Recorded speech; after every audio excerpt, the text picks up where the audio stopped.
Good morning, everybody. It's Jesse here at Bayboyviews. So, we're going to be continuing with the book, The Laws of Human Nature by Robert Greene. All right. So now we're on chapter 5. If you guys want to continue on with the rest of the chapters, you guys can go back to my. I'm gonna make this into a playlist, and yeah, let's get started. All right. So law number 5, the law of covetousness. It's a mouthful. All right. So the law of covetousness. So I googled the word covetousness, and the definition is a strong wish to have something that someone else has, or basically that doesn't belong to you. So this law kind of goes into how to be an object of elusive desire. Ooh. So yeah, I thought this one was pretty good. So this law of human nature kind of states the fact that we want what we can't have. So things that stimulate us into pursuing our desires is the stimulation of our fantasies. So let's give an example.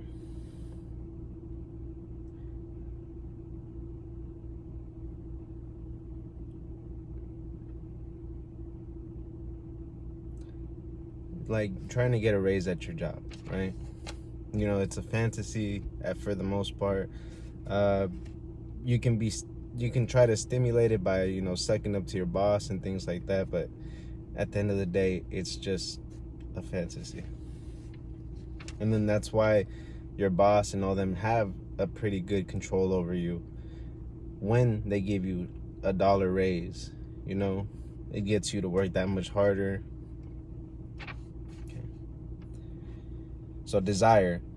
Once we get what we want, we are already distracted by the next thing that we want. So I don't know about you guys, but once I get a piece of candy, I'm looking for the next one. It is a part of human nature, and I can see where, you know, we get bored of something and we'll either revert back to what we wanted originally, or we'll just be keeping it pushing and go for the next thing. So they would say that would be like the grass is greener syndrome. Okay.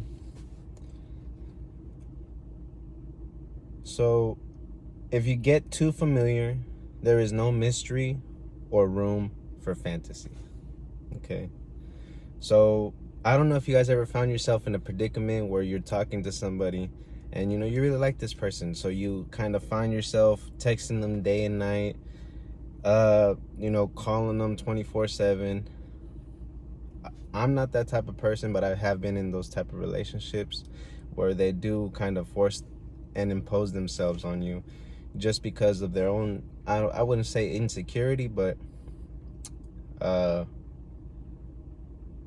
you kind of help them fill a void that they're missing. At least that's how it made me feel. So don't portray honesty at the expense of desirability. So allow yourself to be a mystery, allow yourself to be missed. I feel like that's a lot of the reason why a lot of marriages kind of find themselves being bored with each other, things like that, is because they don't allow themselves to be missed. You know, the guy is always at home 24/7 with the wife. He doesn't go and kick it with his friends. He doesn't, you know, allow that time to miss each other. So stimulate desires. So the book gives us 3 easy examples on how to stimulate desire in other people. So know when and how to withdraw. So like I said, when you find yourself in that situation where you're texting 24/7, allow yourself to, you know, disconnect from the conversation. Allow yourself to be like, hey, I'm just gonna go do something else. I'll text you when I'm done. You know, it leaves them with that wanting more, that, you know, I'm wondering what he's doing. So make your own picture of you in their minds. So I know that this book kind of comes off as manipulating and things like that, and it can be. You could definitely use this book to manipulate. But if you just want to continue the spark in your marriage, if you just want to, you know, find yourself in a better position at your job, if you want to, you know,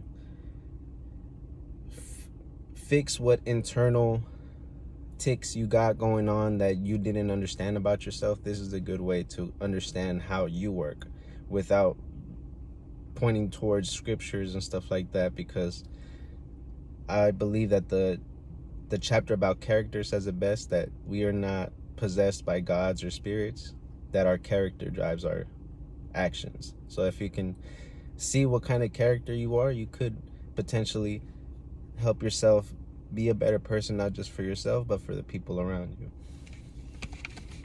Number 2, create rivalries of desire.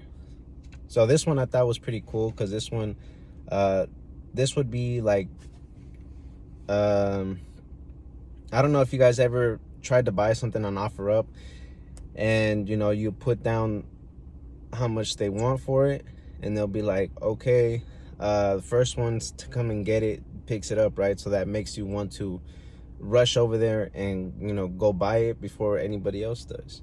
So create, even if there is no other person, you know, I'm sure they just want to get that shit off their porch. So create rivalries of desire. What we want reflects what others want. So if the person is saying, hey, I got 2 other people bidding on it, but you want to pay full price, it's cool. You know, even if that's a lie, you're creating that anxiety in a person where they're like, okay, let me go ahead and just finalize the deal, and like I have the part that I want now, you know. Another example would be like a kid who has like a little brother, a little sister, and they just got a new toy and they didn't get a new toy, so they'll start fighting over the toy.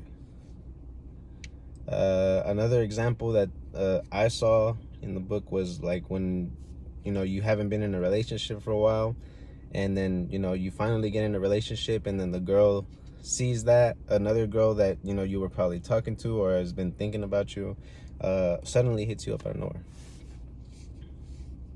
And then number 3, use induction.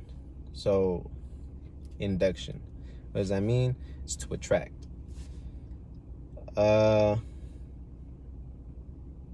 So I didn't really get it at first. I kind of had to sit there and think about, because induction is like, you know, body electrical to me. So share secrets that inspire curiosity, something that others are missing in their lives. So, you know, you can find yourself being manipulated by this part if, you know, you're looking for a get rich quick scheme. You know, I feel like a lot of the makeup ads for women is based on making yourself look younger. So there's another example, which would be the fountain of youth. So if you see yourself, you know, wanting something, and these commercials are honestly, I started reading this book and I started understanding how commercials, you know, attract people that want these certain type of things, that are insecure about, you know, how they look, you know. And I'm not gonna say that it's wrong, it's business.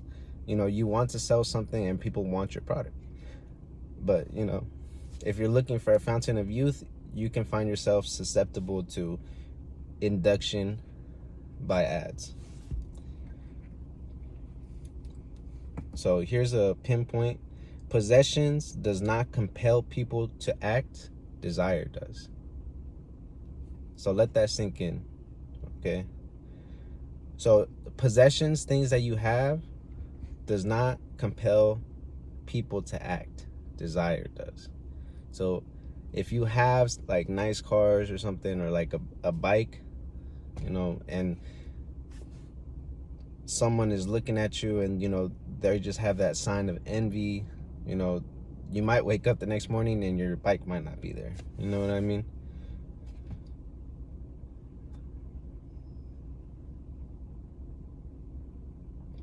So how do we use the fact that we desire things in order to project it into something positive, right? So look inward. What is it that you truly, truly, truly desire? Only then will you find something that will motivate you enough to want to get off your ass and go do it, okay?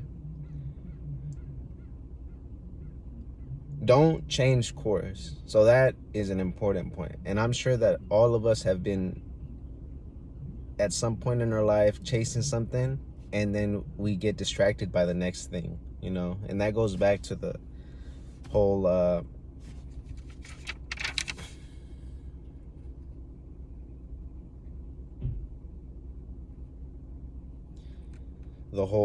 that we are already distracted by the next pretty object, you know? Another thing is, don't change course because you see everybody else doing something else. You know, what they're doing might be something that could potentially lead to where you want to go, but if you already know that you are in a straight shot to this point, don't change course because you want to follow the herd. All right, just continue to keep doing what you're doing. Time and life is short. All right, so I'm gonna end this video on that note. Let me know what you guys think. Like, comment, subscribe. Later on today, hopefully I'll be doing the law number 6, and then just upload these 2 as soon as possible. But I'll catch you guys on the next one. Peace.